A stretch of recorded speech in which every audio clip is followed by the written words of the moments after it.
Meerut division insurance employees union सरकार पर लगाए गंभीर आरोप। एलआईसी आईपीओ सरकारी पूंजी का एक हिस्सा है जिसे विदेशी हाथों में देने की तैयारी है। एफडीआई की सीमा बढ़ाकर मालिकाना हक विदेशी हाथों में दिए जाने के प्रस्ताव का विरोध किया। सरकार का यह निर्णय उसकी उसी नीति का हिस्सा है जिसमें देश के महत्वपूर्ण और लाभ कमाने वाले संस्थाओं और सार्वजनिक उद्योगों को कॉरपोरेट घरानों को सौंपने का प्रयास किया जा रहा है। बैंक और सार्वजनिक क्षेत्र की सामान्य बीमा की एक कंपनी के निजीकरण का निर्णय, बीपीसीएल, एयर इंडिया इत्यादि का विनिवेश इसी का उदाहरण है। इसी प्रकार सरकार कृषि क्षेत्र में भी सब कुछ कॉरपोरेट्स को सौंपने पर आमादा है। जो उत्तर प्रदेश उत्तराखंड में काम करते हैं उनका मैं क्षेत्रीय अध्यक्ष हूँ। कॉन्फ्रेंस आयोजित की है, क्या उद्देश्य है इस प्रेस कॉन्फ्रेंस? हम इस प्रेस कॉन्फ्रेंस को इसलिए आयोजित कर रहे हैं कि सरकार के द्वारा बजट में ये घोषणा की गई कि इंश्योरेंस सेक्टर में फॉरेन डायरेक्ट इन्वेस्टमेंट, विदेशी निवेश की सीमा 49% से बढ़ा के 74% करना चाहते हैं। दूसरा एक निर्णय उनके द्वारा ये लिया है कि एलआईसी का कुछ शेयर मार्केट में लाना चाहते हैं। सरकार का इस आधार पर विरोध कर रहे हैं। एक बात तो ये है कि आत्मनिर्भर भारत के खिलाफ सरकार के द्वारा किया जा रहा है। भारतीय जीवन बीमा निगम जो पूर्णतः स्वदेशी कंपनी है, जिसकी स्थापना 56 में की गई थी 5 करोड़ की पूंजी से, आज 2021 में 32 लाख करोड़ की एसेट्स की संपत्ति के साथ सबसे शानदार कंपनी बन चुकी है। और इस कंपनी के शेयर मार्केट में आने का मतलब ये है कि आत्मनिर्भर भारत के खिलाफ होगा। और जो मोदी जी का एक नारा है कि लोकल फॉर द वोकल, ये उसके भी विपरीत होगा। इसलिए हम सरकार से गुजारिश कर रहे हैं कि इस निर्णय पर पुनर्विचार करना चाहिए। केंद्र सरकार लगातार भारत को धरातल से मजबूत कर रही है, क्या ये भी एक हिस्सा हो सकता है कि एलआईसी को जड़ से मजबूत करने के लिए शेयर मार्केट में इसको लाना है? नहीं, भारतीय जीवन बीमा निगम के जो कुल पॉलिसी धारक हैं आज 42 करोड़ के आसपास हैं। भारतीय जीवन बीमा निगम के द्वारा पिछले वित्तीय वर्ष में बोनस के रूप में पॉलिसी धारकों को 50,000 करोड़ की धनराशि वितरित की गई है। 56 से लेकर अब तक 2020 के बीच में भारतीय जीवन बीमा निगम के द्वारा देश के विकास के लिए, आधारभूत ढांचे के लिए, चाहे पुलों का निर्माण हो, चाहे स्कूल का निर्माण हो, चाहे सफाई की बात हो, चाहे नालियों की बात हो, चाहे शौचालय की बात हो, सरकार को 50 लाख करोड़ से ज़्यादा की धनराशि दी गई है। एलआईसी हर साल तकरीबन 3 लाख से लेकर 4 लाख करोड़ रुपये हिंदुस्तान की सरकार को देती है।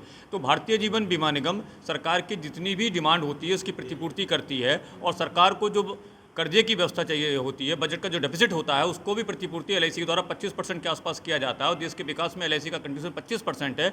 एलआईसी के आईपीओ के आने के बाद इस धनराशि में निश्चित तौर पर कमी आएगी। ये सरकार के मेंबर ऑफ पार्लियामेंट जिनसे हम लोग मिले हैं, चाहे वो बालियान साहब हो, संजीव बालियान जी जो मुजफ्फरनगर रिप्रेजेंट करते हैं, चाहे वो बागपत के सतपाल जी हों, उनको वो रिप्रेजेंट करते हैं, हम लोगों ने उनसे बात करी तो वो भी इस चीज़ को स्वीकार करते हैं कि हाँ, इससे सरकार को मिलने वाले धन में कमी आएगी। तो ये सरकार की नीति के विपरीत होगा। देश के विकास के लिए एलआईसी द्वारा जो पैसा दिया जा रहा है उसमें कमी आएगी, इसीलिए हम इसका विरोध कर रहे हैं। तो क्या इससे एलआईसी पॉलिसी धारक और एलआईसी को क्या नुकसान होगा? हाँ, मैंने जैसे बताया आपको कि 42 करोड़ पॉलिसी धारकों के हितों के विपरीत शेयर मार्केट में मात्र 2 से लेकर 2.5 करोड़ लोग बाग इन्वेस्ट करते हैं।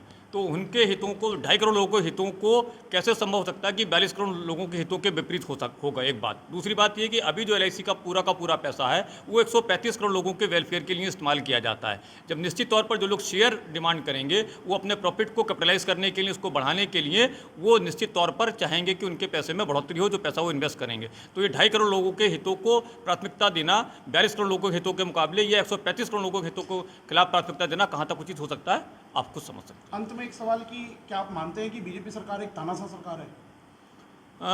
तानाशाह होना ना होना हम इसलिए उसको ऊपर चर्चा इसलिए नहीं कर रहे हैं कि हिंदुस्तान की डेमोक्रेसी में पार्लियामेंट में जो नियमों और कानून को बनाने का काम करती है, वहाँ पर कोई भी जो नीतिगत निर्णय लिए जाते हैं उस पर पूरी चर्चा होनी चाहिए। और इस बिल को एलआईसी का जो संशोधन करने की बात है उसको फाइनेंस बिल के माध्यम से सरकार लाने का जो प्रयास कर रही है वो राज्यसभा में मेंबर ऑफ पार्लियामेंट या राज्यसभा के जो अधिकार हैं, संवैधानिक अधिकार हैं, उसको कमज़ोर करने का काम कर रही है। ये लोकतांत्रिक व्यवस्था में ठीक बात नहीं है। एलआईसी जैसे विषय या अन्य विषय जिनके ऊपर सरकारों ने कायदे कानून नियम बनाए हैं, उनके ऊपर आज की तारीख में किसी भी स्टैंडिंग कमेटी में, सेलेक्ट कमेटी में उन बिलों को स्क्रूटनी करने के लिए नहीं भेजा जा रहा है। इसका कृषि बिल सबसे बड़ा उदाहरण है कि इसके ऊपर राज्यसभा में कोई चर्चा नहीं हुई, वहाँ पर अनडेमोक्रेटिक वे में इसको पास किया गया। और इसको जो सरकार ने खुद माना है कि हमें किसानों से पहले बात करनी चाहिए थी, आज उस बात को लेकर आंदोलित है, उद्वेलित हैं। और इसीलिए सरकार से फिर से गुजारिश कर रहे हैं कि काले कानूनों को वापस लिया जाना चाहिए।